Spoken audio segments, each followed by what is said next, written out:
Hi guys, welcome to Tanglish to English channel.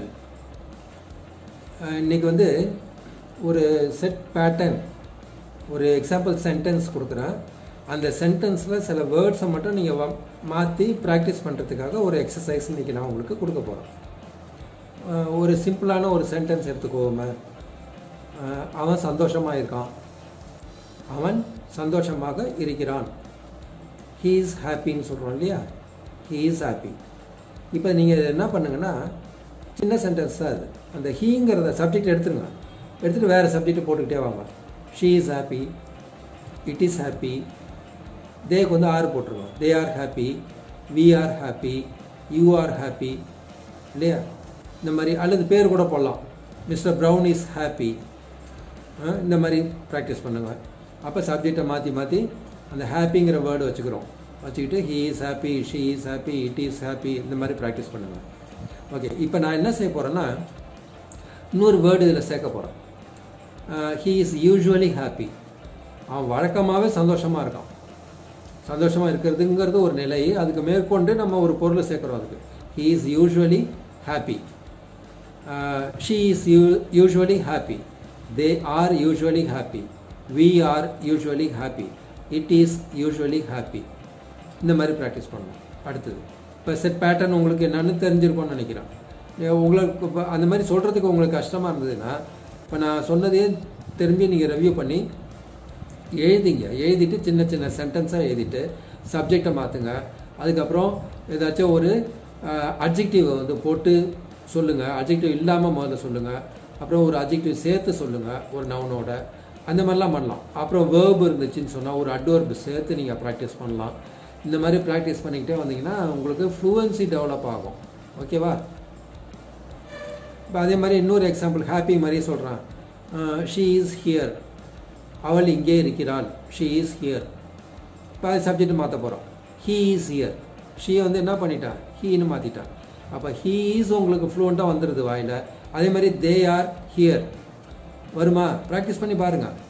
We are here, it is here, Raman is here, அந்த மாதிரி சொல்லணும். அது மாதிரி practice பண்ணிக்கிட்டே வாங்க. He is always here, she is always here, it is always here, they are always here, we are always here, இந்த மாதிரி. ஓகேவா? இப்போ வந்து ஃப்ரெண்ட்ஸ் இருக்காங்கன்னு வச்சுக்கோ. Mister X and mister Y are always here. எக்ஸும் ஒய்யும் எப்பொழுதுமே இங்கே இருக்கிறார்கள் அப்படின்ற அர்த்தம் வரும். இப்போ இந்த ஆல்வேஸ் எடுத்துகிட்டு நான் என்ன பண்ண போகிறேன், இப்போ சம்டைம்ஸ் போடுறோம். He is sometimes here, she is sometimes here, they R sometimes here. அவர்கள் இங்கு எப்போதாவது வருவார்கள், எப்பயாச்சும் வருவாங்க, சில வேளைகளில் வருவார்கள். அப்போ சம்டைம்ஸுங்கிற வார்த்தையை பயன்படுத்துகிறோம். எப்படி நம்ம வார்த்தைகளை மாற்றுறோம் பாருங்கள். அது மாதிரி மாற்றி மாற்றி மாற்றி ப்ராக்டிஸ் பண்ண உங்களுக்கு வந்து நல்லா ஸ்பான்டேனியஸாக பேசுகிறதுக்கு இது ரொம்ப ஹெல்ப்ஃபுல்லாக இருக்கும் உங்களுக்கு. இப்போ இன்னொரு வார்த்தையை மாற்ற போகிறோம். ஹீ இஸ் ஆல்வேஸ் ஹியர் பார்த்த மாதிரி he is never here, she is never here. நெவருங்கிற வார்த்தையை இப்போ போடுற பாருங்க. எப்போதுமே இல்லைன்னு அர்த்தம். எவர் போட்டிங்கன்னா எப்போதாவதுன்னு அர்த்தம். நெவர் போட்டிங்கன்னா எப்போதும் இல்லைன்ற அர்த்தம் வரும். ஷீ இஸ் நெவர் ஹியர், அவள் எப்பொழுதும் இங்கு வருவது இல்லை, எப்போதுமே இங்கே வர்றதே கிடையாது அப்படின்னா தான் நெவர் வரும். அடுத்த எக்ஸாம்பிளில் it is usually there, it is usually there, அது வழக்கமாக அங்கே தான் இருக்கும். இட் இஸ் நெவர் தேர், எப்போதுமே அது அங்கே வச்சோம்னா அது அங்கே இருக்காது, எப்போதுமே அது அங்கே இருக்கிறதே இல்லை. இட் இஸ் சம்டைம்ஸ் தேர், சில வேளைகளில் அது அங்கே இருக்கும். இப்போ அந்த நெவர், சம்டைம்ஸ் இதெல்லாம் பார்த்தீங்கன்னா அந்த வேர்டு மாத்திரம் பாருங்கள். மாற்றி மாற்றி ப்ராக்டிஸ் பண்ணுவேன். You are in your college, நீ உன்னுடைய காலேஜில் இருக்க. இது அப்படியே மாற்றுங்க. You are in your office, ரைட்டா? You are not in your college, you are not in your office. He is in his college, she is in her college. எப்படி வருது பாருங்கள் சென்டென்ஸ், எப்படி நானே பில்ட் பண்ணுறேன். அப்போ இமேஜினேஷனில் நான் என்ன பண்ணுறேன், ஒரு சிச்சுவேஷனை க்ரியேட் பண்ணிவிட்டு அந்த சிச்சுவேஷனுக்குள்ளே நான் போயிடுறேன். போயிட்டு பல சென்டென்ஸ் அதுலேருந்து நான் உருவாக்கி நானே ஃப்ரேம் பண்ணி வேர்ட்ஸ் எல்லாம் நான் வந்து காயின் பண்ணி அந்த சென்டென்ஸ் பேட்டர்னை நானே கொண்டு வரேன். இந்த மாதிரி கொண்டு வரும்போது தான் நமக்கு என்ன ஆகும்னாக்கா திங்க் பண்ணும்போது இங்கிலீஷில் திங்க் பண்ணி நம்ம சொல்லும்போது ஆட்டோமேட்டிக்காக நமக்கு பேசுகிறதுக்கு வரும். அல்லது நம்ம பயந்துக்கிட்டு இருந்ததுனாக்கா ஒன்றுமே அப்படி பேசுறதுக்கு உங்களுக்கு ரொம்ப டிஃபிகல்ட்டாக இருக்கிறதா நீங்கள் ஃபீல் பண்ணீங்கன்னு சொன்னால், இப்போ நான் சொல்கிறத வந்து ஏதாவது ஒரு சென்டென்ஸை நீங்கள் எழுதிடுங்க. எழுதிட்டு ஒரு வேர்டை மாற்றி நான் சொன்னல, ஒரு அட்ஜெக்டிவ் போட்டு பேசுகிறது, அட்ஜெக்டிவ் இல்லாமல் பேசுகிறது, அப்புறம் வேர்ப் இருக்கும், அட்வர்ப் இருக்காது. அடுத்த சென்டென்ஸில் நீங்கள் அட்வர்பு அதில் சேர்க்கலாம். இப்போ ஹி ரேன்னு சொல்கிறோம். ஹி ரேனுக்கு பதிலாக நீங்கள் என்ன பண்ணலாம், ரேனுங்கிறது உங்களுக்கு வேர்ப் எல்லாருக்கும் தெரிஞ்சது தான். ஹி ரேன் குவிக்லின்னு போடலாம். குவிக்லிங்கிற வேர்டு அங்கே போடுறீங்க. அப்போ ரேனுக்கு அப்புறம் கியூ ஆரம்பிக்குது, என்னுக்கு அப்புறம் கியூ வருது. அந்த மாதிரி ப்ராக்டிஸ் பண்ணும்போது அந்த டங்கு வந்து ப்ராக்டிஸ் ஆகும். அப்போ தான் உங்களுக்கு இங்கிலீஷ் வந்து ஃபெமிலியர் ஆகும். அந்த மாதிரி ஃபெமிலியராக இருந்துச்சுன்னா தான் அந்த ஒக்காபுலரி நிறையா இருந்து அந்த ஃப்ளூயன்சி டெவலப் ஆகணும்னு சொன்னால் நம்ம நிறையா ப்ராக்டிஸ் பண்ணி தான் ஆக வேண்டும். இப்போ இன்னொரு எக்ஸாம்பிள் கொடுக்குறேன் உங்களுக்கு, ஃபெசிலிட்டேட் பண்ணுறதுக்காக இன்னும் கொஞ்சம் கொடுக்குறேன். They are busy, he is busy, she is busy, it is busy, we are busy, Ramya is busy. இந்த மாதிரிலாம் சொல்லலாம். அவங்க பிஸியாக இருக்கிறாங்க, ஓய்வு நேரம் இல்லாமல் ரொம்ப மும்முரமாக இருக்கிறார்கள், வேலையில் மூழ்கி இருக்கிறார்கள் அப்படின்னு சொல்கிறோம். இப்போ இது நெகட்டிவாக கொண்டு போடலாம். he is not busy, she is not busy, Ramya is not busy. அந்த மாதிரிலாம் கொண்டு போகலாம். அப்படியே கொண்டு வாங்க. அவன் முதல்ல அஃபர்மேட்டிவில் சொன்னால் இப்போ நெகட்டிவில் சொல்லியிருக்கான். அதே போல் பாருங்கள், ஆல்வேஸ் வச்சு நம்ம பார்த்த மாதிரி இதுலேயும் செய்யலாம். He is always busy, she is always busy, Ramya is always busy, we are always busy. இந்த மாதிரிலாம் சொல்லலாம். ஓகேவா? யூஸ்வலிங்கிற word, he is usually busy, I am usually busy. நான் வழக்கமாக எப்போதுமே பிஸியாக இருப்பேன். அப்படி நீங்கள் என்ன பண்ணோம், ஐ எம் யூஸ்வலி பிஸியோடு நிறுத்தாமல் I am usually busy on Mondays, I am usually busy between 6 PM and 7 PM. அந்த மாதிரிலாம் நீங்கள் டெவலப் பண்ணி ஒரு சென்டென்ஸை நல்லா லென்த்தியாக கொண்டு வரத்துக்கு நீங்கள் முயற்சி பண்ணுங்கள். ஓகேவா? அதாவது இன்றைக்கி கொடுத்த நான் டிப்ஸ் வந்து உங்களுக்கு ஃப்ளூயன்சி டெவலப் பண்ணுறதுக்காக நான் கொடுத்துருக்குறேன். நிறைய நம்ம பார்த்துட்ருக்கோம் சைடு பை சைடு. இது உங்களுக்கு ரொம்ப இந்த டிப்ஸ் வந்து ஹெல்ப்ஃபுல்லாக இருக்கும்னு நினைக்கிறேன். Hi guys, welcome to Thanglish to English channel. இன்றைக்கி நம்ம எடுத்துக்கிட்ட ஒரு டிவல் வேர்ட்ஸ் 2 வார்த்தைகள் என்னென்னு பார்த்தீங்கன்னா டை, DYE ஒன்று, DIE ஒன்று. ரெண்டுக்குள்ள டிஃப்ரென்ஸ் என்னென்னு இன்றைக்கி இந்த எபிசோடில் பார்ப்போம். ஓகே ஃப்ரெண்ட்ஸ், DYE போட்டிங்கன்னா it is a form of verb. Dye, இப்போ வந்து தலைக்கு டை அடிக்கிறதுன்னு சொல்கிறோம்ல, அதுதான் வந்து DYE. எவ்வளோ நாளாக உன்னுடைய தலைமுடிக்கு நீ வந்து அந்த கலர் அடிக்கிற, how long have you been dyeing your hair. அப்போ வந்து DYE தான் போடணும். DIE போட்டுறாங்க, DYEING, டையிங் யுவர் ஹேர். இன்னொரு டையிங் இருக்குது, DYE போடுறதுக்கு பதிலாக DYING, இ இல்லாமல் DYING. இதுவும் வந்து ஒரு வேர்பு தான். அது என்னன்னா டு டை, DIEங்கிற மீனிங் வருது. that poor old man is dying of cancer, that man is dying of COVID. அந்த மாதிரி சிச்சுவேஷன்ஸில் நம்ம என்ன பண்ணுறோம்னாக்கா டைங்கிறத பயன்படுத்தும் போது என்ன மீனிங்கில் வருதுன்னா DYING பயன்படுத்துனீங்கன்னா இறத்தல், சாகுதல் அப்படிங்கிற அர்த்தத்தில் வருது. நெகட்டிவாக DIEன்னு போடுவோம் இல்லையா, டு டை, அந்த மீனிங்கில் வர்றது தான் DYING. இன்னொரு டையும் இருக்குது ஃப்ரெண்ட்ஸ், அதனால் முக்கியமாக பார்த்துங்க. அது என்னன்னு பார்த்தீங்கன்னா டைகாஸ்ட், DIE தான் அதுக்கும். அந்த இறப்பு, இறத்தல், சாகுதல், அந்த செத்து போகிறதுலாம் அந்த அர்த்தம் வராது. டைகாஸ்ட்னு சொன்னீங்கன்னா வார்ப்பு எடுத்தல், அதுதான் வந்து டைகாஸ்ட்னு சொல்கிறோம். மால்டன், உருக்கி ஒரு மெட்டலை வந்து நல்லா உருக்கி அதில் வந்து வார்ப்பு வைத்து அந்த வார்ப்பின் மூலியமாக ஒரு உருவத்தை செதுக்கின மாதிரி வெட்டி எடுக்கிறது, அதுதான் வந்து டைன்னு சொல்கிறோம், டை கேஸ்ட்னு சொல்கிறோம். பொதுவாக வந்து ஒரு ஜிங்க்கு, அலாய், அந்த மாதிரி ஒரு மோல்டு இருக்கும். மோல்டுனா அச்சு, அந்த அச்சில் வந்து உள்ளே ஊற்றி அந்த அச்சை நீக்கின பிறகு அது எந்த வடிவத்தில் இருக்கோ அந்த வடிவம் வந்து நமக்கு கிடைக்கிது. சின்ன சின்ன டாய்ஸ்லாம் இருக்குல்ல, பிள்ளைங்க விளையாடக்கூடிய டாய்ஸ்லாம், அதில் வந்து டைகாஸ்ட் பண்ணுவாங்க. Die cast is used in order to produce particular shape or particular toy or something like that.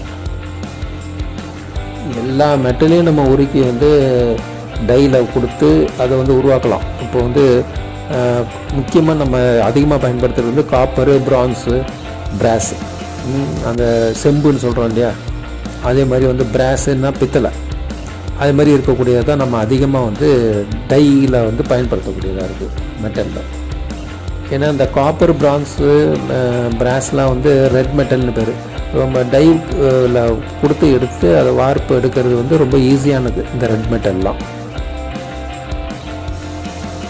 இந்த டை பண்ணும்போது காப்பர் மட்டும் உருக்கி அதை ஊற்றுனாங்க, செம்பு மட்டும் செம்புன்னு சொல்கிறோம் இல்லையா, அது மாதிரி செஞ்சாங்கன்னு சொன்னால் அது வந்து ஒரு பியூர் மெட்டல் காப்பருங்கிறது. ஆனால் பிரான்ஸும் பிராஸும் அப்படி கிடையாது. பிராஸில் வந்து காப்பரும் ஜிங்க்கும் கலந்துருக்கும், பிரான்ஸில் வந்து காப்பரும் டின்னும் கலந்துருக்கும். அதே மாதிரி பிரான்ஸுங்கிறது வந்து டஃப்பானது, நல்ல அழுத்தமான இருக்கும் காப்பரை விட. அதனால் சில உபயோகத்துக்கு டஃப்பாக வேணும்னா பிரான்ஸ் பயன்படுத்துவாங்க அல்லது காப்பர் பயன்படுத்துவாங்க. அது மாதிரி. ஓகே, பிஃபோர் வைண்டிங் அப் இப்போ இந்த நம்ம பார்த்த மூணையும் பார்த்துருவோம். டைங்கிறது DYE போட்டிங்கன்னு சொன்னாக்கா வேர்பு, தலைக்கு டை அடிக்கிறதுன்னு சொன்னால் கலர் அடிக்கிறது, அது டையிங். டை என்ன கலரோ அதை டைன்னு கூட சொல்லுவாங்க. அடுத்தது பார்த்திங்கனாக்கா DYING போட்டிங்கன்னா டு டை, DIEங்கிற மீனிங் அதுக்கு வரும். ஓகேவா.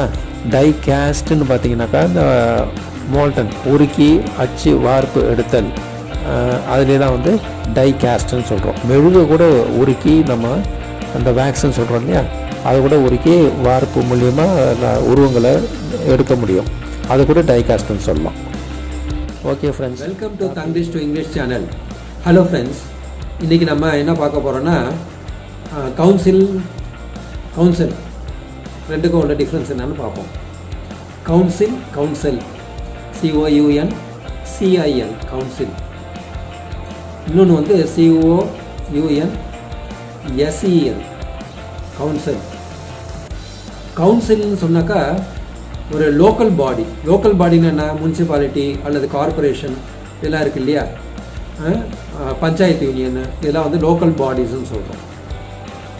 அந்த லோக்கல் பாடிஸில் ரெப்ரசன்டேட்டிவ்ஸ் தேர்ந்தெடுக்கப்பட்டவர்கள்லாம் இருக்கிறாங்க, அவங்கள வந்து கவுன்சில் அப்படின்னு சொல்லுவோம், கவுன்சில் மெம்பர் அப்படின்னு சொல்லுவோம் இல்லையா. இது COUNCIL கவுன்சில். அப்போ ஒரு கவுன்சில்னு சொன்னாக்கா ஒரு குரூப் ஆஃப் மெம்பர்ஸ் அல்லது எலெக்டட் மெம்பர்ஸ் அல்லது ஒரு போர்டுன்னு கூட சொல்லலாம். அதை ஒரு மன்றம்னு சொல்லலாம், ஒரு சபைன்னு சொல்லலாம். அதெல்லாம் வந்து கவுன்சில் அப்படிங்கிற வார்த்தையை நம்ம பயன்படுத்துகிறோம். அப்போ கவுன்சிலர் அப்படிங்கிறவர் தான் என்ன, நான் ஏற்கனவே குறிப்பிட்ட மாதிரி a member who is elected by the people for a post. அந்த போஸ்ட், அந்த டெசிக்னேஷன் தான் வந்து கவுன்சிலர்னு சொல்கிறோம். இந்த கவுன்சிலருங்கிறது ஒரு நவுன், பெயர் சொல்லாக தான் பயன்படுது. பொதுவாக பார்த்தீங்கன்னாக்கா அந்த கவுன்சிலருக்கு வந்து சேலரி இருக்காது, ஃப்ரீயாக தான் ஒர்க் பண்ணுவாங்க. அவங்களுக்கு வேண்டிய டெலிஃபோனு, டிஏ அது மாதிரிலாம் கொடுத்துருவாங்க, போக்குவரத்து கொடுத்துருவாங்க, டெலிஃபோன் இருக்கும், அது மாதிரி வசதிகள் கொடுப்பாங்க. சில சமயங்களில் வந்து ஹானரேரியம் அந்த மாதிரி பே பண்ணுவாங்களே தவிர நேரடியாக அவங்களுக்கு ஒரு சேலரியோ வேஜோ அந்த மாதிரி இருக்காது. அவங்கள தான் வந்து கவுன்சிலர்னு சொல்கிறோம். உதாரணமாக வந்து இந்த கவுன்சிலரோட ரெக்கமெண்டேஷன்ஸை வச்சு ஒரு PWDல வேலை இருக்குது, அந்த வேலையை வந்து ஒப்படைக்கலாம். கவுன்சிலரோட ரெக்கமெண்டேஷன்ஸ்லாம் அவங்க கேரி அவுட் பண்ணுறாங்க. அப்போ இதெல்லாம் வந்து கவுன்சிலர்னு சொல்லுவோம். இப்போ மூணாவது பார்க்குறது வந்து கவுன்சிலிங் பார்ப்போம். COUNSELING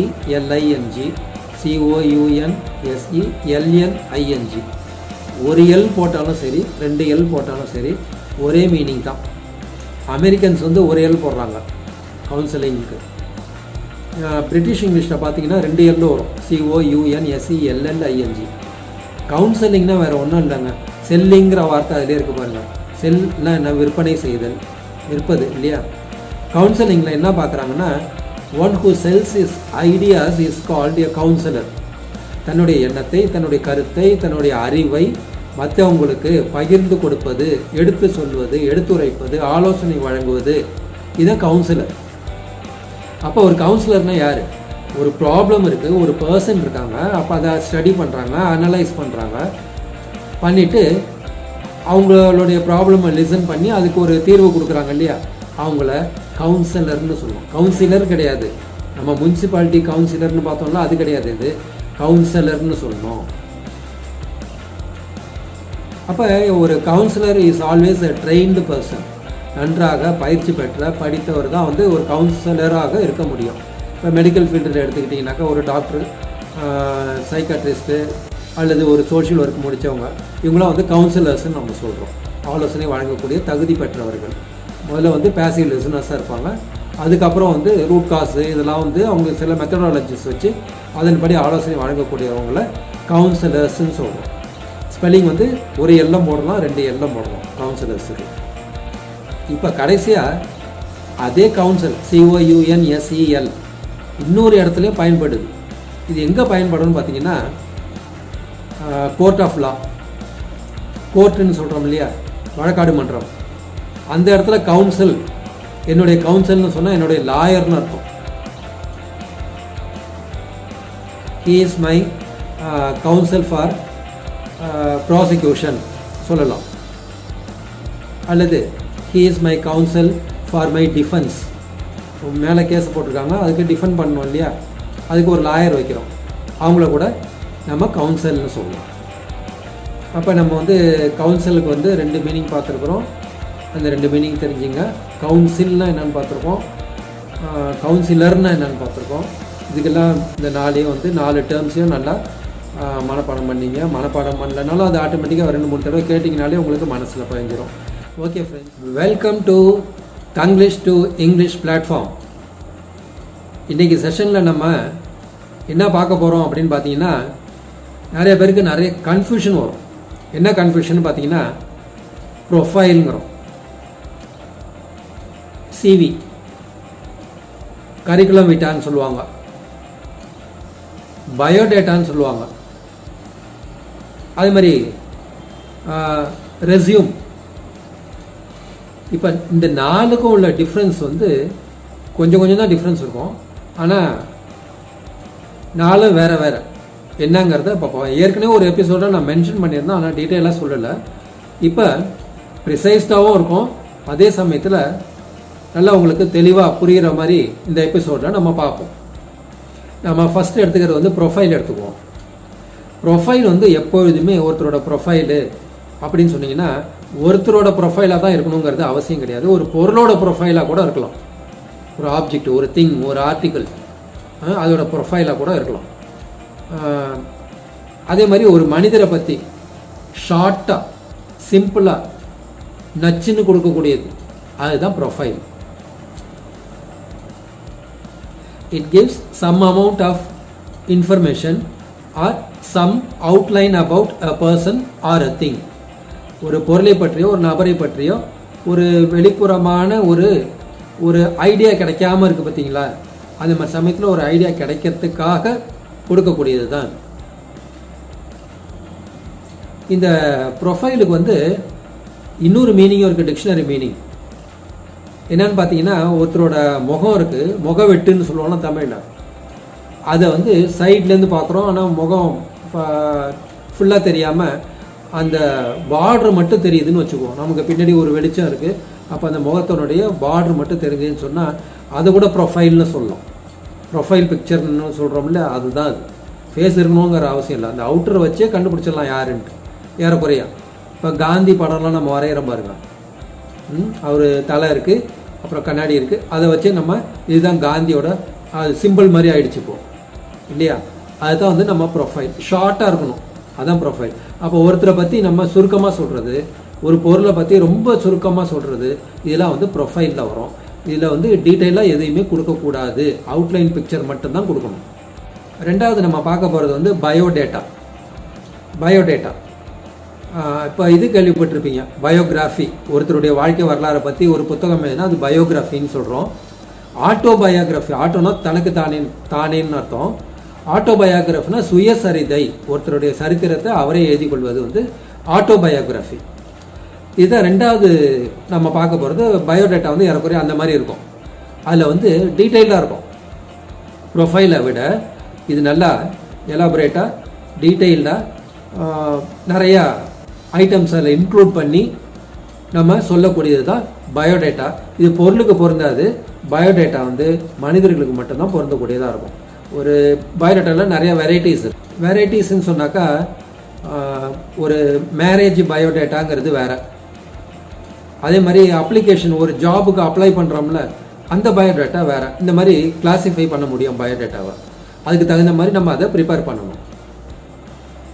இதில் வந்து name, father's name, address, date of birth, அப்புறம் எஜுகேஷனல் குவாலிஃபிகேஷன், இதுலேருந்து ஆரம்பித்து ஹையஸ்ட் குவாலிஃபிகேஷன் அது வரைக்கும் இதெல்லாம் வந்து டீட்டெயில்டாக கொடுக்கறது வந்து பயோடேட்டான்னு பார்க்குறோம்.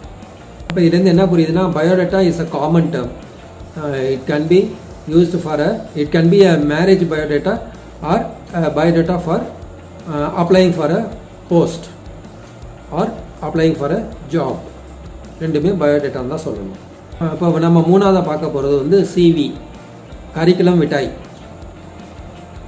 விட்டே அப்படின்னு சொல்கிறாங்கல்ல, விட்டாய் விட்டாயின்னு வரணும். கரிக்குலம் விட்டாய்ங்கிறது தான் கரெக்டான ப்ரொனன்சியேஷன். இதுவும் வந்து ஏறக்குறைய பயோடேட்டா மாதிரி தான். நமக்கு என்ன ஸ்கில்ஸ் இருக்குது, என்ன நாலேஜ் இருக்குது, என்ன எஜுகேஷன் இருக்குது, என்ன எக்ஸ்பீரியன்ஸ் இருக்குது, இதெல்லாம் வந்து நம்ம சிவியில் டீட்டெயிலாக கொடுக்கணும். அதுதான் வந்து இது பொதுவாக வந்து இந்த சிவி வந்து ஜாப் பர்பஸுக்காக மட்டும்தான் பயன்படும். பயோடேட்டா மாதிரி பயன்படுத்த முடியாது, எல்லா இடங்கள்லையும் பயன்படுத்த முடியாது. இது வந்து ஜாப் பர்பஸுக்கு பயன்படும். பயோடேட்டாக்கும் சிவிக்கும் இன்னொரு மேஜர் டிஃப்ரென்ஸ் ஏதாவது சொல்லணுன்னாக்கா, பயோடேட்டாவில் எஜுகேஷன் மட்டும் போட்டிருக்கோம், என்ன கிளாஸ் ஸ்கோர் பண்ணோம், எந்த இயர், அதோடு நிறுத்திடுவாங்க. ஆனால் சிவியில் வந்து இன்னும் கொஞ்சம் டீட்டெயில்டாக அடிஷ்னல் கோர்ஸ் நம்ம என்ன எடுத்தோம், அந்த மாதிரி இருக்கக்கூடிய டீட்டெயில்ஸ், நான் என்ன செஸ்ல இருந்தேன், அல்லது வந்து ஒரு செமஸ்டரில் வந்து ஒரு வேறு ஒரு கோர்ஸ் எடுத்து நான் படித்தேன், பார்ட் டைம் கோர்ஸ் எடுத்து படித்தேன், அப்படிங்கிற டீட்டெயில்ஸ்லாம் ரொம்ப டீட்டெயில்டாக கொடுக்கலாம். இதில் வந்து கொடுக்க முடியும். இந்த மாதிரி எஜுகேஷனுக்கு இம்பார்ட்டன்ட் கொடுத்து ப்ரிப்பேர் பண்ணது சிவின்னு சொல்கிறோம். கரிக்குலம் விட்டாய். கரிக்குலம் விட்டாய்ங்கிறது விட்டாய் அந்த வேர்டு வந்து லாட்டின்லேருந்து டிரைவ் பண்ண வேர்டு. விட்டாய்னாக்கா லைஃப்னு சொல்கிறாங்க. அப்போ நம்ம லைஃப்பை பற்றி சொல்லக்கூடியது தான் கரிக்குலம்னா தெரியும் உங்களுக்கு, படிப்பு சம்மந்தமாக உள்ளது. அப்போ அதை பற்றி கொடுக்கறது கரிக்குலம் விட்டாய். ஓகே, இப்போ கடைசியாக நம்ம நாலாவது பார்ப்போம். ரெஸ்யூம். எல்லாரும் சொல்லக்கூடியது ரெஸ்யூம். ஆக்சுவலாக இதோட ப்ரொனவுன்சியேஷனு ரெஸ்யூமே. யாருமே அப்படி சொல்கிறது இல்லை. இப்போ நாலாவது நம்ம பார்க்க போகிறது ரெஸ்யூமே. ஒரு ரெஸ்யூமே வந்து எப்படி இருக்கும்னு பார்த்தீங்கன்னா, ஒரு பயோடேட்டா மாதிரியும் இருக்கலாம், ஒரு சிவி மாதிரியும் இருக்கலாம். ஆனால் இதில் ஒரு முக்கியமான அம்சம் என்ன ஒரு டிஃப்ரென்ஸ்னு பார்த்தீங்கன்னா, அதுக்கு முன்னாடி ஒரு கவரிங் லெட்டர் இருக்கும். ஒரு எக்ஸாம்பிள் சொல்கிறேன்னே, ஒரு பயோடேட்டா இருக்குது, அதுக்கு மேலே வந்து நீங்கள் ஒரு கவரிங் லெட்டர் வைக்கிறீங்க. I came across your advertisement இந்த நியூஸ் பேப்பர் டேட்டட், அந்த பேப்பர் பேர் போட்டு ஒரு கவரிங் லெட்டர் மாதிரி, accordingly I am applying for the same, I am hereby enclosing my biodata அல்லது சிவி, அந்த மாதிரி கொடுத்து ஒரு கவரிங் லெட்டர் வச்சிங்கன்னு சொன்னால் இதுதான் நம்ம நாலாவதாக பார்க்கக்கூடிய ரெஸ்யூமே. இப்போ ரெஸ்யூமேன்னு என்னன்னு தெரியுதா? ஓகே, ரெஸ்யூமேல அதே மாதிரி நம்ம ப்ரிப்பேர் பண்ணி எஜுகேஷன் எல்லாம் கொடுத்துட்டு நம்மளோட என்ன அச்சீவ் பண்ண நினைக்கிறோம், நம்மளோட கோல் என்ன அப்படிங்கிறதையும் மென்ஷன் பண்ண வேண்டியது ரொம்ப ரொம்ப அவசியம். மற்றதில் தேவையில்ல, ஆனால் இதில் வந்து ரெஸ்யூமேல வந்து இது கொடுக்கணும். நான் என்ன அச்சீவ் பண்ண விரும்புகிறேன். சில பேர் நினைப்பாங்க சேலஞ்சிங் ஜாபாக இருக்கணும், சில பேர் என்ன சொல்லுவாங்க சாட்டர்டே சண்டே ஹாலிடே எனக்கு வேணும், அந்த மாதிரி ஜாப் தான் எனக்கு வேணும்பாங்க. அப்போ இந்த ரெஸ்யூமேல வந்து அதெல்லாம் மென்ஷன் பண்ணணும். இந்த ரெஸ்யூமேங்கிறது வந்து ஒரு ஃப்ரெஞ்சு வேர்டு. இந்த ரூட் எடுத்து பார்த்தோம்னு சொன்னால் எங்கேருந்து வந்ததுன்னா, ஃப்ரெஞ்சு வேர்டுலேருந்து இந்த ரெஸ்யூமேங்கிற வார்த்தை நமக்கு கிடச்சிருக்கு. அந்த ரூட் வேர்டுக்கு மீனிங் என்னன்னு பார்த்தோம்னு சொன்னால், ஒருத்தரை பற்றி ஒரு சம்மரி கொடுக்கறது. இந்த ஃப்ரெண்ட்ஸ்லேருந்து டிரைவ் ஆச்சுல, அந்த சம்மரின்னு சொல்கிறோம்ல, சுருக்கம், அதுதான் வந்து நம்ம ரெஸ்யூமேன்னு சொல்கிறோம். Okay friends, see you next week. Till then, hi everybody, let's get started with another topic. Today's topic is rise and rise. இன்றைக்கி நம்ம பார்க்க போகிற தலைப்பு என்னென்னு பார்த்தீங்கன்னா RISE, ரைஸுக்கும் RAISE ரைஸுக்கும் உள்ள டிஃப்ரென்ஸ் என்னன்னு சொல்லி பார்க்க போகிறோம் ஃப்ரெண்ட்ஸ். இந்த ரெண்டு வார்த்தையும் பார்த்திங்கன்னா தமிழில் மீனிங் எடுத்து பார்த்தோன்னு சொன்னால், அதாவது அதிகமாகுதல், இன்க்ரீஸ் ஆகிறது, அப்வர்டு மூவ்மெண்ட்டு, இந்த மாதிரி இருக்கக்கூடிய பொருள் தரக்கூடிய வார்த்தை தான் ரெண்டுமே. ஆனால் என்ன வித்தியாசம்னு சொல்லி இப்போ பார்ப்போம். எந்தெந்த இடங்களில் எப்படி பயன்படுது அப்படின்னு ஒரு 2-3 எக்ஸாம்பிள் சொன்னோன்னா ரெண்டுக்கும் உள்ள டிஃப்ரென்ஸு உங்களுக்கு கிளியர் ஆகிடும். ஓகே, இப்போ நம்ம ஃபஸ்ட்டு வந்து எடுத்துக்குவோம், RISE எடுத்துக்குவோம். ரைஸ்ன்னு சொன்னீங்கன்னாக்கா to move upward or to increase அப்படிங்கிற மீனிங், மேல் நோக்கி எழும்புதல் அல்லது அதிகமாகுதல். டெஃபினேஷனில் என்ன சொல்கிறாங்கன்னு பார்த்தீங்கன்னா, the cause is not stated, rise is an intransitive verb and does not take an object. அதாவது என்ன, அதாவது subject does not act upon an object. அதை தான் வந்து நம்ம என்னன்னு சொல்கிறோம், இன்ட்ரான்சிட்டிவ் வேர்ப்னு சொல்கிறோம். அதுக்கு ஒரு எக்ஸாம்பிள் சொல்கிறோம் பாருங்களேன். The sun rises in the east, சூரியன் கிழக்கே உதிக்கிறது. இந்த ரைஸுக்கு பாஸ்ட் டென்ஸ் பார்த்தீங்கன்னா ரோஸ், பாஸ்ட் பார்ட்டிசிபிள் ஃபார்ம் பார்த்தீங்கன்னா ரிசன். அப்போ வந்து ரைஸ், ரோஸ், ரிசன் அப்படிங்கிற 3 ஃபார்மை நம்ம பார்க்க முடியுது. ஒரு எக்ஸாம்பிள் சொல்கிறேன் ரோஸுக்கு, அதாவது ரைஸோட past tense. The water level in the well rose after the heavy downpour. டவுன் போர்னா கடுமையான மழை, ஹெவி ரெயின் தான் வந்து டவுன் போர்னு சொல்கிறோம். The water level in the well, கிணத்துல இருக்கக்கூடிய தண்ணீரானது அதிகமானது, அதுதான் வந்து ரைஸ் ஆகிடுச்சு அப்படி, அதாவது ரைஸ், RISE ரைஸ் ஆகிடுச்சின்னு சொல்கிறோம். இந்த ரைஸ் வந்து டு ரெஜிஸ்டர் அண்ட் இன்க்ரீஸ், அதிகமாக வர்றதை வந்து ரெஜிஸ்டர் பண்ணிச்சு, அதிகமாச்சுன்னு சொல்கிறது வந்து ரைஸாக வருது. இப்போ இன்னொரு எக்ஸாம்பிள் சொல்லணும்னா, the COVID-19 cases are on the rise அப்படின்னு என்ன அர்த்தம், நாளுக்கு நாள் அதிகமாகி கொண்டு இருக்கிறது. அதாவது to attain a higher status. இதுக்கு வந்து மீனிங் பார்த்தோம்னு வச்சுங்க, ரைஸுக்கு RISE ரைஸுக்கு வந்து மீனிங் என்ன பார்க்கலான்னா, டு சோர்னு பார்க்குறோம். SOAR, சோர்னா வீங்குதல், பெருசாகுதல், அதிகமாகுதல், மவுண்டிங், ஒன்றோட ஒன்று சேர்ந்து பெருசாக வருது. அதே மாதிரி அசண்டுக்கு ஆப்போசிட் வந்து டிசெண்டுன்னு பார்க்குறோம் இல்லையா, படிப்படியாக முன்னுக்கு வந்து மேலே எழும்புதல், அதெல்லாம் வந்து அசண்டு. மேக்ஸில் பார்த்துருப்போம், அசெண்டிங் ஆர்டர், டிசெண்டிங் ஆர்டர்லாம். மேல் நோக்கி போகிறத வந்து அசண்டுன்னு சொல்கிறோம், அதெல்லாம் வந்து ரைஸுன்னு சொல்கிறோம், RISE. இந்த மாதிரி இடங்களில் மட்டும்தான் நம்ம ரைஸை பயன்படுத்த முடியும். அதே போல் இன்னொரு எக்ஸாம்பிள் சொல்கிறேன், முக்கியமான இடம் எங்கே பயன்படணும்னு பார்த்தீங்கன்னா, when do you rise from bed, when do you get up from bed. அந்த கெட்டப்புங்கிற மீனிங் வருது பார்த்தீங்களா, மேலே எழும்புதல், எழுதல், எழுந்தரித்தல். இரவு தூங்கிய பின், after a night sleep you rise from the bed. காலையில் நம்ம எழுந்திருக்கிறோம்ல, அதுதான் வந்து rising. To get out of bed especially after a night's sleep, இரவு தூங்கிய பிறகு காலையில் விழுத்து எழுதல், துயில் எழுதல், அதுக்கு வந்து இந்த ரைஸ் RISE பயன்படுத்துகிறோம். நான் ஏற்கனவே சொன்ன மாதிரி ஹைட் இன்க்ரீஸ் ஆகிறது, லெவல் இன்க்ரீஸ் ஆகிறதுக்கும் இதே ரைஸ் தான், RISE. ஓகே ஃப்ரெண்ட்ஸ், இப்போ நம்ம என்ன பார்க்க போகிறோம்னா, ரெண்டாவது ரைஸ்ன்னு சொன்னோம்ல, RAISE, அதோட மீனிங் பார்த்தீங்கன்னா ஏறக்குறைய ஒரே மாதிரி தான் இருக்கும். என்ன ஒரே ஒரு டிஃப்ரென்ஸ்னு பார்த்தீங்கன்னா, rise is a transitive verb, அதாவது subject act upon and object, அதுதான் ஒரே ஒரு டிஃப்ரென்ஸ். RAISE போட்டிங்கன்னா to erect a building, upward movement, to rise a revolt, ஒரு பெரிய கலகம் வருது, அதை வந்து தூண்டிவிட்டு பெருசாக்கி எழும்புதல் அப்படிங்கிற மீனிங் வந்துச்சுன்னு சொன்னால் எழுச்சி உறுதல். அப்போ ரைஸ் RAISE அப்படிங்கிறத நம்ம பயன்படுத்துகிறோம். சம்திங் ரைசஸ் சம்திங் எல்ஸ், அந்த மாதிரியான ஒரு மீனிங் வந்ததுன்னா ரைஸை போட்டுருங்க. அதான் சொன்னேன், rise is a transitive verb, அதாவது subject act upon and object அப்படிங்கிற மீனிங் வந்துச்சுன்னா ரைஸ் போடுங்க. இன்னும் சுருக்கமாக சொல்லணும்னா, something rises something another thing, something rises something else, அந்த மீனிங்லாம் வந்துச்சுன்னா rise RAISE. Cause to move upward, மேல் நோக்கி எழும்புவதற்காக பணிபுரிதல், வேலை செய்தல், அதான் காஸ் டு மூவ்னு சொல்கிறோம். அந்த மாதிரியான இடங்களில் வந்து ரைஸுங்கிறத நம்ம பயன்படுத்துகிறத பார்க்குறோம். அப்போ இந்த ரைஸுக்கும் ரைஸுக்கும் உள்ள டிஃப்ரென்ஸ் இதுதான்.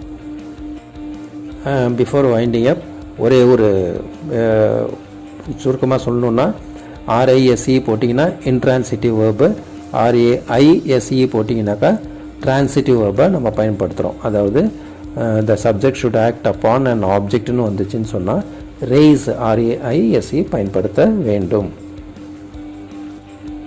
Okay friends, that's all for now. See you in the next video.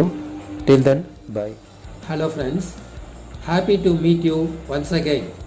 Welcome to Tanglish to English channel.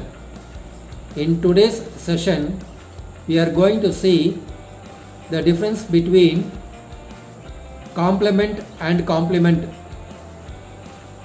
Both the words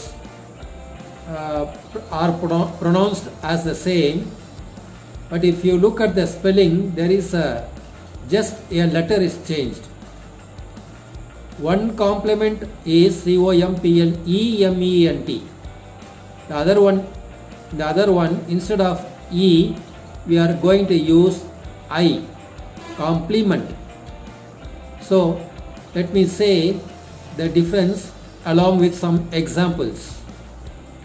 Hello friends, காம்ப்ளிமெண்ட்டுக்கும் காம்ப்ளிமெண்ட்டுக்கும் ரெண்டும் ஏறக்குறைய உச்சரிப்பு ஒரே மாதிரி இருக்குது. என்ன வித்தியாசம் அப்படின்னு சொல்லி இன்றைக்கி எபிசோடில் நம்ம பார்க்க போகிறோம். ஃபஸ்ட்டு வந்து நம்ம கிராமர் எடுத்து பார்த்தோம்னு சொன்னால்,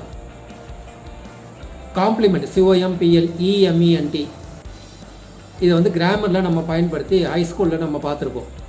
சென்டென்ஸ் பேட்டர்ன்னு சொல்லுவோம் இல்லையா, அதில் பார்த்தீங்கன்னாக்கா சப்ஜெக்ட்டு, வர்பு, ஆப்ஜெக்டில் வந்து டைரக்ட் ஆப்ஜெக்ட், இன்டைரக்ட் ஆப்ஜெக்ட்டு, அட்ஜங்க்ட்டு, அப்புறம் வந்து காம்ப்ளிமெண்ட்டுன்னு வரும் இல்லையா. அந்த காம்ப்ளிமெண்ட்டு தான் ஃபஸ்ட்டு இது நம்ம பார்க்குறது. ஐக்கு பதிலாக ஈ போடுறோம், காம்ப்ளிமெண்ட்டு. ஆனால் சொல்லும் போது காம்ப்ளிமெண்ட்டுன்னு தான் சொல்லுவோம், காம்ப்ளிமெண்ட்டுன்னு சொல்லக்கூடாது, காம்ப்ளிமெண்ட்டு தான். என்ன அப்படி என்ன அந்த காம்ப்ளிமெண்ட்டு அங்கே எப்படி அதோட ஃபங்க்ஷன் என்னன்னு சொல்லி பார்த்தோம்னாக்கா, ஒரு வேர்பையோ அல்லது ஒரு சப்ஜெக்டையோ அது செய்கிற வேலையை அல்லது செய்கையை வந்து இன்னும் பொருள் அதிகமாக கொடுத்து, மீனிங் கொடுத்து, அந்த காம்ப்ரஹென்சிவாக அந்த சென்டென்ஸை முழுமையாக்குது, பெருசாக்குது, விளக்கம் கொடுக்குது. அதுதான் காம்ப்ளிமெண்ட்டுன்னு சொல்கிறோம். சீனு போடுவோம் இல்லையா, பார்த்துருப்பீங்க. ஐஓக்கு இன்டைரக்ட் ஆப்ஜெக்ட்டு, டைரக்ட் ஆப்ஜெக்ட்டுக்கு டிஓ போடுவோம். அப்போ இந்த மாதிரி கிராமரில் நம்ம பார்த்துருப்போம். அந்த காம்ப்ளிமெண்ட்டை தான் நம்ம ஃபஸ்ட்டு பார்க்குறது. அதாவது making full as a whole, முழுமைப்படுத்துதல், அதுதான் வந்து காம்ப்ளிமெண்ட் ஃபஸ்ட்டு பார்க்குறது. அதாவது supplying something to make full, ஏதாவது ஒரு வார்த்தையை போட்டு முழுமையாக்குறது, இதை தான் காம்ப்ளிமெண்ட்டுன்னு சொல்கிறோம் கிராமரில். Joanna's shoes complement to her dress அப்படின்னு பார்க்குறோம். அப்போ இந்த இடத்துல இந்த காம்ப்ளிமெண்ட்டுங்கிற வார்த்தை என்ன அர்த்தத்தில் வந்திருக்குன்னா, மேக்ஸ் இட் கம்ப்ளீட், அந்த ட்ரெஸ்ஸோடு ஒத்து போகக்கூடிய முழுமையான ஒரு ஷூவாகவும் அது ஒத்து போகக்கூடிய ஷூவாகவும் இருக்கிறது அப்படின்னு பார்க்குறோம். Your dress compliment with your shoe colour. இதில் இந்த காம்ப்ளிமெண்ட்டுங்கிற வேர்டு வந்து நம்ம எப்படி பயன்படுத்துகிறோம்னா, பூர்த்தி செய்தல், அந்த ஆடைக்கு ஏற்ற ஷூ வந்து பூர்த்தி செய்யுது அதுக்கேற்ற மாதிரி, அல்லது ஷூக்கு ஏற்ற மாதிரி ஆடை அணிஞ்சிருக்கு, அது காம்ப்ளிமெண்ட்டாக இருக்குது அப்படிங்கிற மீனிங்கை இங்கே கொடுக்கக்கூடியதை பார்க்குறோம். இப்போ இந்த நவுன் காம்ப்ளிமெண்ட் என்னென்ன செய்யும் பார்த்தீங்கன்னாக்கா, அதுவும் வந்து கம்ப்ளீட்னஸ், அந்த சென்டென்ஸ் வந்து முழுமைப்படுத்தி மேலும் பொருள் சேர்க்கக்கூடியதாக நவுன் காம்ப்ளிமெண்ட்டு வரும். அதே மாதிரி பார்த்தீங்கன்னா அந்த வேர்பு காம்ப்ளிமெண்ட்டுன்னு பார்த்தீங்கன்னா வினைச்சொல் இருக்கு இல்லையா, அந்த வினைச்சொல்லுக்கு மேலும் பொருள் சேர்த்து முழுமைப்படுத்தக்கூடியதாக இருந்துச்சுன்னு சொன்னாக்கா அதை வேர்பு காம்ப்ளிமெண்ட்டுன்னு சொல்லுவோம். அப்போ இதோட பொருள் என்ன அப்படின்னா, காம்ப்ளிமெண்ட்னா to make full, to make complete அப்படிங்கிற அர்த்தம் இதுக்கு வருது. அதே மாதிரி காம்ப்ளிமெண்ட்டுக்கு டு சப்போர்ட்டுங்கிற மீனிங் கூட வரும்.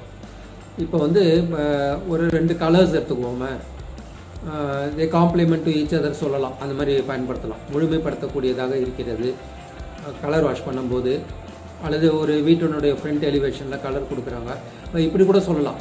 இப்போ வந்து 2 கலர் எடுத்துக்குவோம், yellow and blue. If you mix yellow color and blue color, you will get green color. That green color is a complement of 2 other colors, that is yellow and blue. அப்போ வந்து இந்த green கலருங்கிறது தான் வந்து complimentary கலர்னு சொல்கிறோம். 2 கலரை கலக்கிறோம், green நமக்கு கிடைக்கிது. எல்லோவும் ப்ளூவும் மிக்ஸ் பண்ணால் க்ரீன் கிடைக்கிது. அந்த க்ரீன் வந்து காம்ப்ளிமெண்ட்ரி கலர். கிராமரில் இன்னொரு காம்ப்ளிமெண்ட்டு பார்ப்போம். She called him a pool.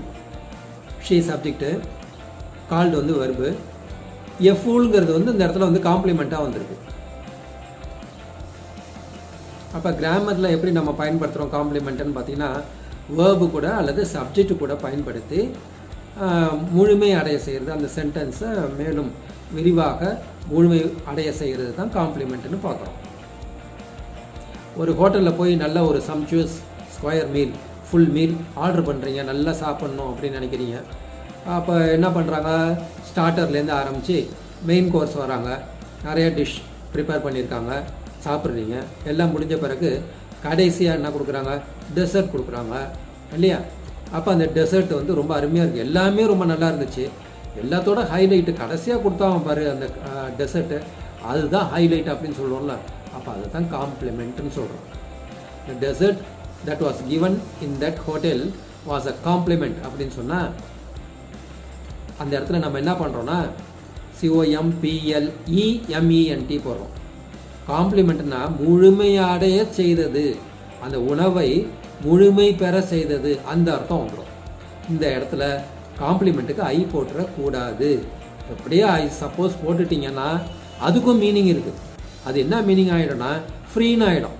நீங்கள் சாப்பிட்ட சாப்பாடுக்கு அந்த கடைசியில் கொடுக்குற அந்த ஸ்வீட்டோ ஐஸ்கிரீமோ ஏதோ டெசர்ட் வந்து காம்ப்ளிமெண்ட்டு ஐ போட்டு காம்ப்ளிமெண்ட்டுன்னு சொன்னீங்கன்னாக்கா ஃப்ரீயாக கொடுத்தாங்க, அதுக்கு ஒன்றும் சார்ஜ் பண்ணலன்னு ஆகிடும்.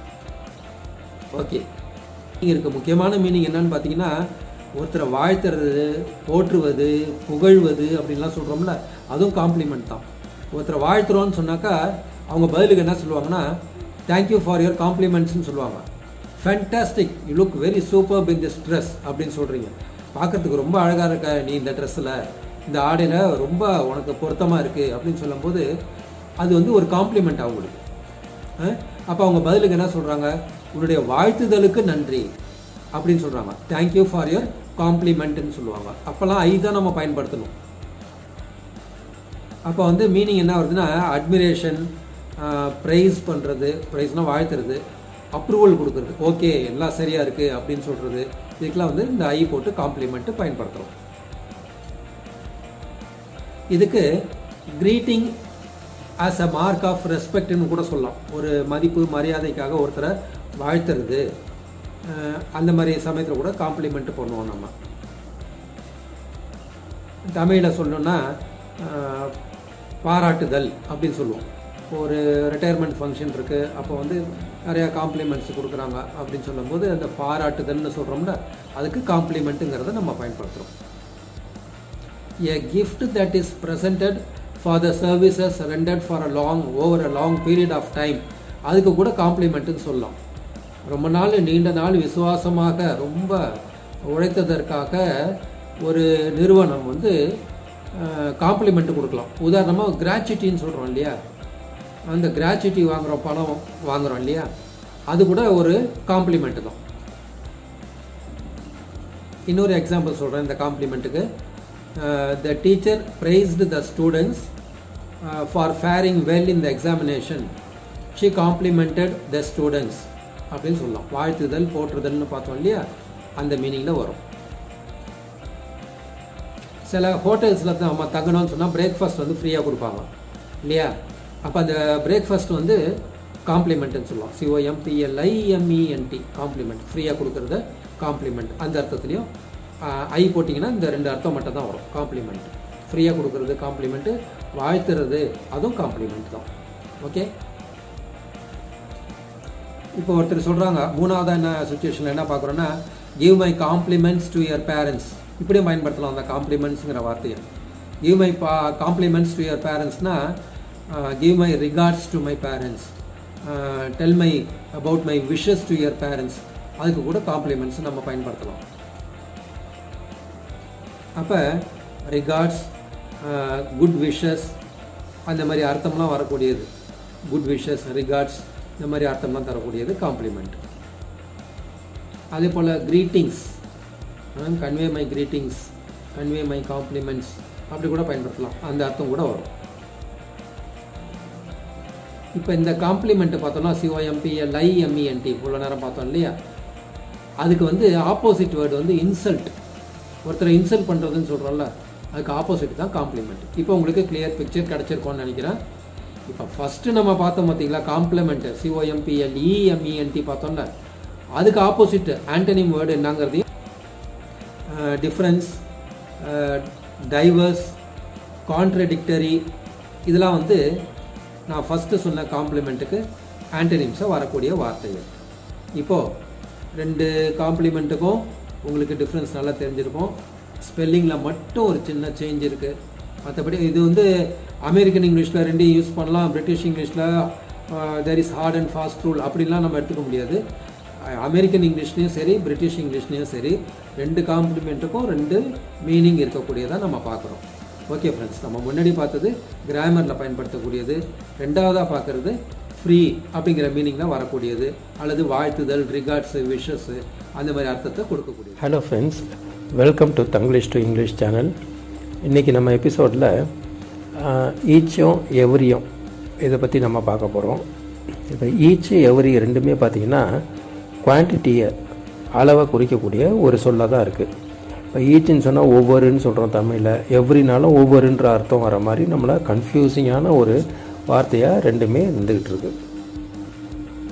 ஈச் அண்ட் எவ்ரி அப்படிங்கிற both the words are used with singular nouns to indicate the quantity. ரெண்டுமே ஒருமை பெயர் சொல்ல குறிப்பதற்கு தான் பயன்படுத்தக்கூடிய வார்த்தைகளாக இருக்குது.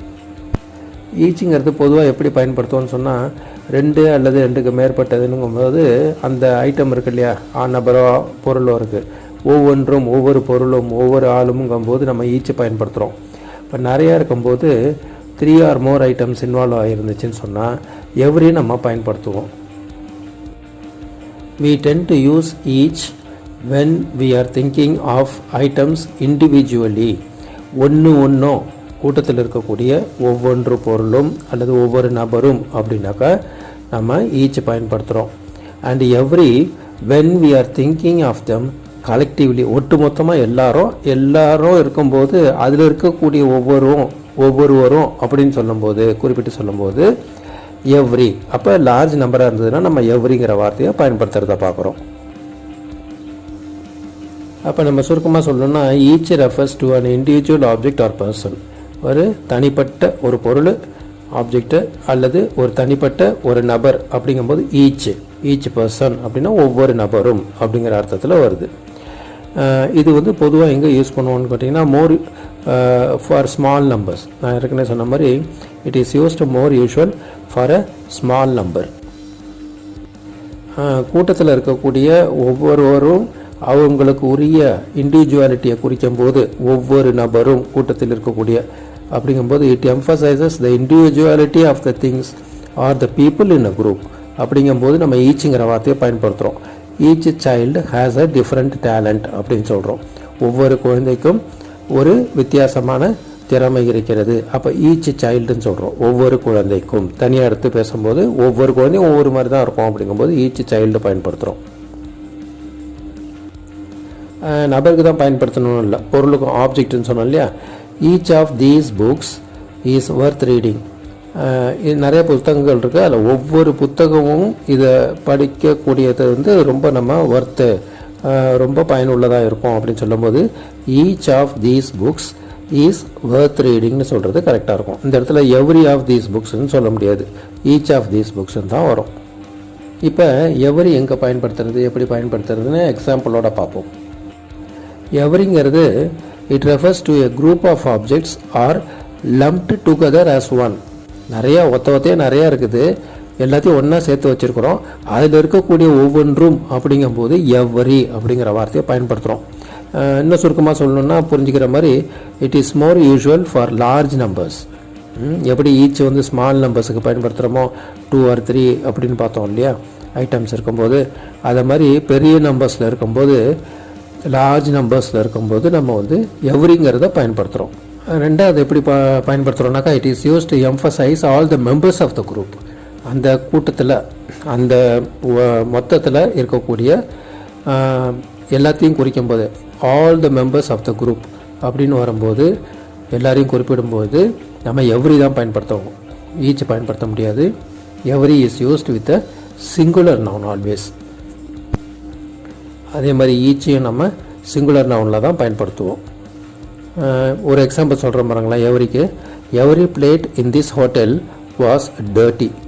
எவ்ரி பிளேட், ஒரு ஹோட்டலுக்கு போகிறீங்க, ஒரு பிளேட்டு கேட்குறீங்க, அதில் சைட் டிஷ் வைக்கிற பிளேட்டு எல்லாமே வந்து அசுத்தமாக இருக்குது, சரியாக சுத்தம் பண்ணாமல் இருக்குன்னா every plate in this hotel was dirty அப்படின்னு சொல்கிறோம். அப்போ ஈச் பிளேட்டுன்னு சொல்ல முடியாது, எவ்ரி பிளேட்டுன்னு நம்ம இந்த இடத்துல பயன்படுத்துகிறோம். அப்போ இதில் நம்ம என்ன பார்க்குறோன்னா ஈச்சாக இருந்தாலும் சரி எவரியாக இருந்தாலும் சரி both these words are used as singular nouns. Both are similar but they are not synonyms. ரெண்டும் பார்க்கறதுக்கு ஒரே மாதிரி தோன்றினாலும் ரெண்டுமே சப்ஸ்டிடியூட்டாக பயன்படுத்த முடியாது, சினோனிம்ஸாக நம்ம எடுத்துக்க முடியாது. when each is used before a subject a singular verb is used. ஈச்ங்கிறது சப்ஜெக்ட்டுக்கு முன்னாடி நம்ம பயன்படுத்தும் போது சிங்குலராக நம்ம பயன்படுத்துகிறோம்.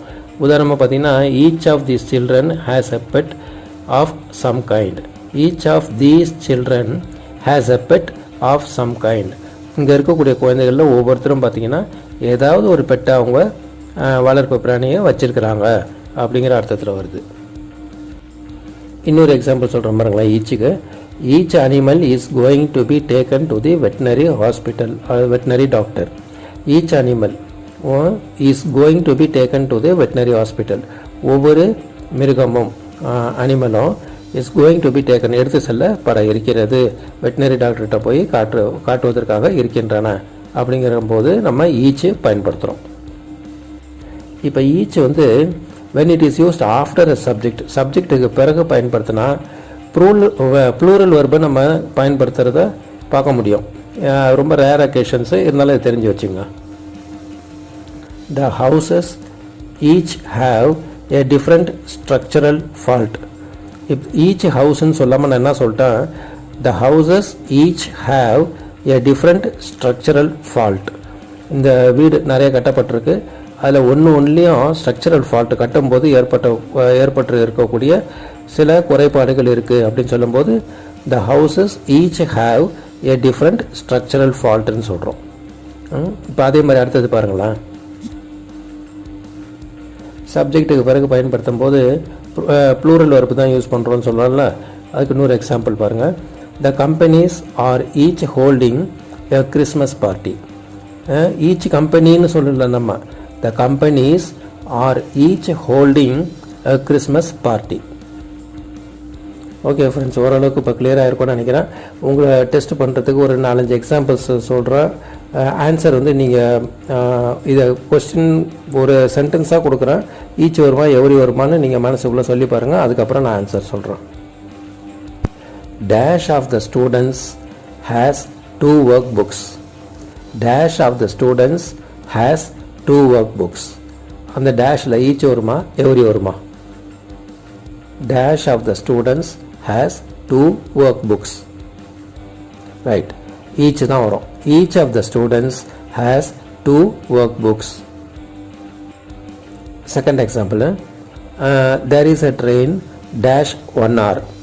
There is a train dash 1 hour. ஒவ்வொரு மணி நேரத்துக்கும் ஒரு ட்ரெயின் இருக்குது அப்படின்னு சொல்லணும்னா எப்படி சொல்லுவீங்க? There is a train each 1 hourன்னு சொல்லுவீங்களா every 1 hour சொல்லுவீங்களா? எது கரெக்டுனா there is a train every 1 hour. அதே மாதிரி we enjoyed every minute of our holidays. every பயன்படுத்துகிறோம் பாருங்கள். we enjoyed every minute. each minute of our holidays சொல்லக்கூடாது. The shop is open every day. The shop is open every day except on Sundays. ஞாயிற்றுக்கிழமை தவிர அந்த கடை திறந்திருக்கோம்னு சொல்லும்போது each டேன்னு வராது. சொல்லும்போதே நமக்கு தவறாக சொல்கிற மாதிரி தெரியுது இல்லையா? The shop is open every day except on Sundays. Dash student has written an email னு வச்சுக்கோமே. Dash student has written an email. இந்த இடத்துல எவரி போடுவீங்களா ஈச் போடுவீங்களா? ஒவ்வொரு மாணவனும் ஒரு இமெயில் எழுதியிருக்கிறான் போட்டிருக்கிறான் அப்படின்னு சொல்லும்போது ஈச் ஸ்டூடெண்ட் வருமா எவ்ரி ஸ்டூடெண்ட் வருமா? எவ்ரி ஸ்டூடெண்ட் தான் வரும். Every student has written an email. இந்த தேங்காய்கள் ஒவ்வொன்றும் 30 ரூபாய்க்கு விற்கின்றன. These coconuts cost ₹30. ஈச் போடுவீங்களா எவ்ரி போடுவீங்களா? These coconuts cost ₹30 each. அப்போ ஈச் தான் கரெக்ட். ஒவ்வொரு தேங்காயும் 30 ரூபா. These coconuts cost ₹30 each. அவங்க ஒவ்வொருத்தரும் 100 ரூபாயை இழந்து விட்டார்கள் அப்படின்னு சொல்லணும்னா என்ன எப்படி சொல்லுவீங்க? They lost ₹100 each. எவ்ரி வராது. எவ்ரி போட சொல்லும் போதே உங்களுக்கு தவறுங்கிற மாதிரி தோணும். They lost ₹100 each. அவர்கள் ஒவ்வொருவரும் 100 ரூபாயை இழந்தார்கள். They lost ₹100 each. அந்த இடத்துல ஈச் தான் வரும். She practised English for 20 minutes each டேவா? ஷீ ப்ராக்டிஸ்ட் இங்கிலீஷ் எவ்ரி டேவா? எது கரெக்டு? எது கரெக்டுனா she practised 20 minutes every day.